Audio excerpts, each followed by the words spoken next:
Starting with the remotes, this is your standard Mercedes remote. So you've got your unlock, lock, and in emergencies, if the battery on the vehicle is flat, you have a key which you can put in the exterior of the driver's door to unlock it manually.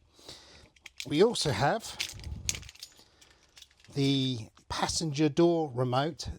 The button A is the only button that works, so that will open and close the door when the vehicle is stationary. If we put the ignition on, as you can see, the only warning lights you should have on is your park light, because the parking brake is on. The seatbelt light is currently on until I put my seatbelt on. If you have any of the other warning lights on, your ABS, anti-skid, your airbag, steering wheel, or radar light, you should report it to your transport manager. And if you get any of these red lights on, overheat, battery or braking system, again, you should not be driving this vehicle. Okay, onwards with the gear shifter.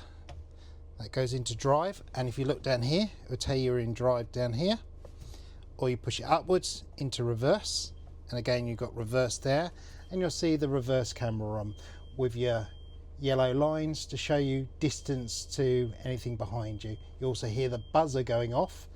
On the right hand side of the driver's seat there is actually a switch. You can turn the buzzer off. Press your little button here and the vehicle will go into park. On this side we have the wipers. There's your speeds. This is your washers. Indicator right, indicator left. And if you need your hazards, they are just down here. This is the heating system. Here is a preheater. So it's a diesel burner, which as it says, it burns diesel to aid the warm-up cycle of the engine coolant. If you switch it on within 4 to 5 miles, depending on the exterior temperature, you should find your interior of your bus is nice and toasty. This is a recirculation button, recirculating the air. This is for demist. Press that, it will put the maximum blow up to the windscreen. This is your direction, so you can change your direction there of the blow. So that's just your face, that's the face and feet, that's the windscreen and face, and that's windscreen, face and feet. And then this is your air conditioning button, you can turn on and off. Heating stroke air conditioning. First and foremost, turn it on. Currently you can see the temperature is set to 30. You can adjust the temperature down by this button here, or you can adjust it up by that button there. This button here, AU means automatic. That's the best mode to run this heating slash air conditioning on. If you were to go Auto 2, Auto 3, you can hear in the back it is increasing the fans, but during the winter the fans still run because they're recirculating the heat. So we've got rear radiators that heat up, convectors. The heat rises, the fans, you've got a lower vent which pulls the air in, and the upper fans blow the air out. So the best advice is to keep it on automatic. Same with the summer, the best advice is always automatic. Okay, now we're going to go to the switches. Switch upwards is your blue lights, in the middle is off. Switch downwards is your white lights. This one here is an external light above the double doors on the outside. It will only come on, that little light will only come on when we have the doors open. So this one here is a bell reset. So bell on, turn it off. This button here is for your Hanover destination boards. The top LED, which is on now, shows that the board, and it's flashing slightly, you'll see it flash there, shows the board heater is on at the moment. It won't remain on.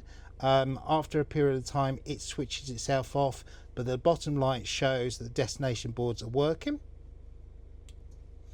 This button here is for your ticket machine power, which is a plug just down here. That's your power plug, and then your ticket machine will go there. Okay, so we have an isolator switch on the side of the driver's seat, which is just here. This is on. This is useful because at the end of your shift, it's advisable to turn the switch off. And what that does is it kills power to all our accessories, exception of the power door. So what is possible is drivers can leave the exterior lamp on the outside of the body if they were to leave one of these switches on here. But if they were to kill this switch at the end of the shift, so the little red light is not on, that would turn all the power off. Okay, this is the driver's window. The passenger window doesn't work because it doesn't have a passenger door anymore, so there's no window to drop. So this is the only switch that works. So this is now redundant, that one there. We have mirrors. This folds the mirrors in. This folds the mirrors out. Then we press the right mirror. We can use this joystick. Left, right, up, down, and the same for the left hand one. Up, down, left, right. On this door we have a switch here. If when the door is closed you wish to lock yourself in, you can press that button there. As you heard, the locks go down. And if you want to unlock the vehicle to allow other people in, the back door's open, press that button there. Moving on to the lights. Okay, automatic mode. That is generally the mode you will need to keep it in. You can turn it onto manual by doing that. That's your front fog light switch. That's your rear fog light switch.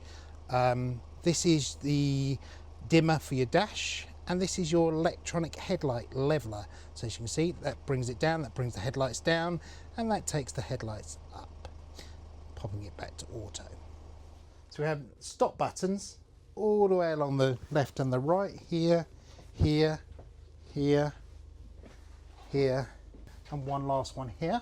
Wheelchair users use the blue button, and you will hear there's two beeps, and others will use the red button, which is just a single beep. Diesel fill up, standard cap.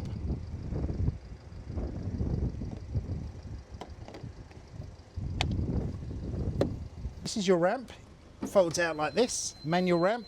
You can hear the buzzer is going. There's also a yellow warning light on the dash. This is your ramp sensor. Once it shuts, it turns the buzzer off and the lamp off. It's important to make sure that area is kept clean. Little sign on here to give you your maximum weights. So we'll close it back up for now. If you wish to, you can lock the wheelchair ramp shut. This is the key for it. You pop it in there and you turn it to the right, like that. If you want to unlock it, you turn it to the left. Bonnet pull is here. And here's your safety catch. The bonnet stays over here. You've got the AdBlue tank here. Your expansion tank for the coolant is here. Brake fluid's here. Top your oil up is here, and washer bottles just here. If you need to jump start the vehicle, pull this backwards like that, put your positive just there and your negative just there.